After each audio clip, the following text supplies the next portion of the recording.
everyone, I'm Reverend Birgit Gaudreau and welcome back to Know Your Bible. And I'd like to mention again that I do study with Dr. Baruch Corman online, and you can also reach him at loveisrael.org.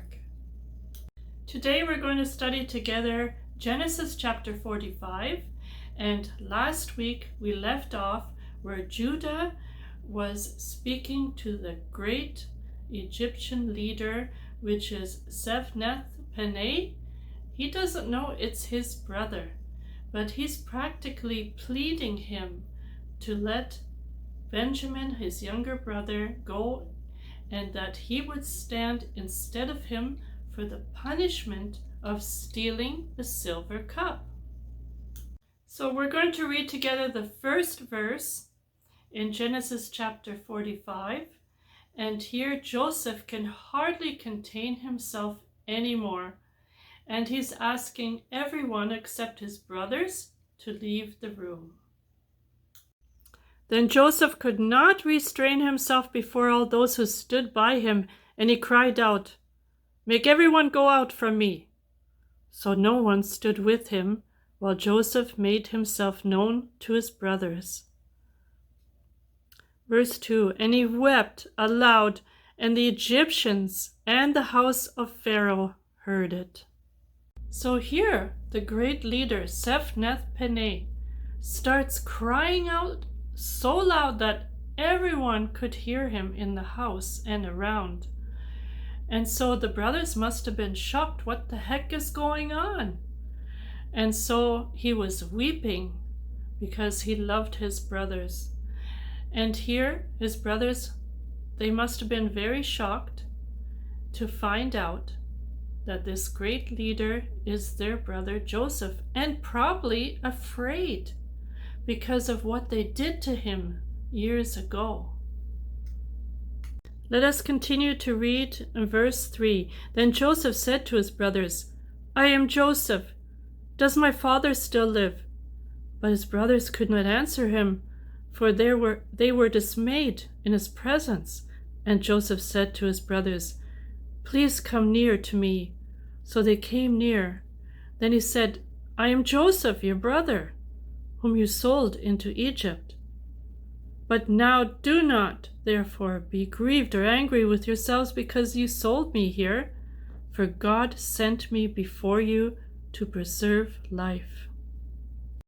So I've watched the movie The Story of Joseph, and in this part of the movie where he reveals himself to his brothers, he takes off his headdress, and who knows if he really did take off his headdress or the robe that he had on, so that the brothers were convinced this is his little brother and that they recognize him much better that way.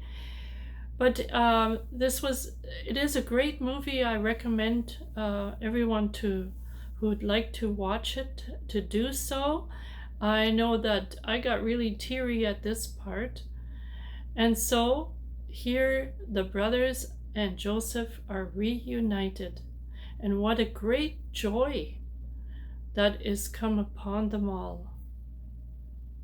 So as we read, God used Joseph to preserve Egypt, but it's never God's will to promote sin. It was not God's will that Joseph would be thrown in the pit and sold as a slave. God does not cause sin or disobedience. This is not God's character. God had a great plan for Joseph, and it was derailed because of hatred and anger. But God at the end had his plan fulfilled, and the dreams that Joseph had were fulfilled. So let us read together verse 6, 7, and 8. For these 2 years the famine has been in the land, and there are still 5 years in which there will be neither plowing nor harvesting. And God sent me before you to preserve a posterity for you in the earth, and to save your lives by a great deliverance. So now it was not you who sent me here, but God. and he has made me a father to Pharaoh, and lord of all his house, and a ruler throughout all the land of Egypt. So here you can see how Joseph was a great example to all of us, that even in the worst situation you can imagine, that God can turn your life around, and he can turn this bad situation into a good situation, as long as we keep true to the Lord and keep our faith. So let us continue to read in verse 9, and here Joseph is very concerned about his father. "Hurry and go up to my father and say to him, 'Thus says your son Joseph, God has made me lord of all Egypt. Come down to me, do not tarry. You shall dwell in the land of Goshen, and you shall be near to me, you and your children and your children's children, your flocks and your herds and all that you have. There I will provide for you, lest you and your household and all that you have come to poverty, for there are still 5 years of famine. And behold, your eyes and the eyes of my brother Benjamin see that it is my mouth that speaks to you. So you shall tell my father of all my glory in Egypt and all that you have seen, and you shall hurry and bring my father down here." So now Joseph is very excited to have his father come and the whole family.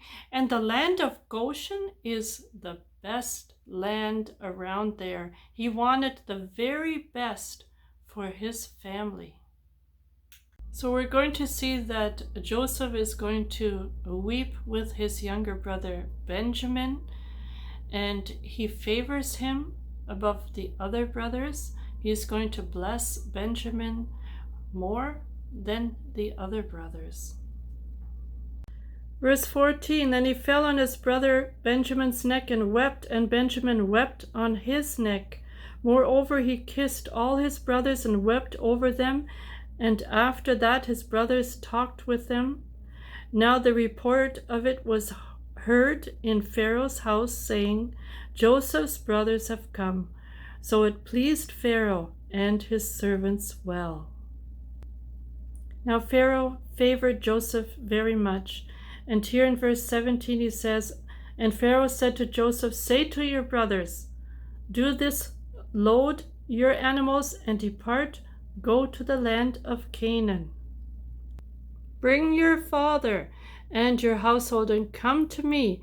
I will give you the best of the land of Egypt, and you will eat the fat of the land. Now you are commanded, do this. Take carts out of the land of Egypt for your little ones and your wives. Bring your father and come. Also do not be concerned about your goods, for the best of all the land of Egypt is yours."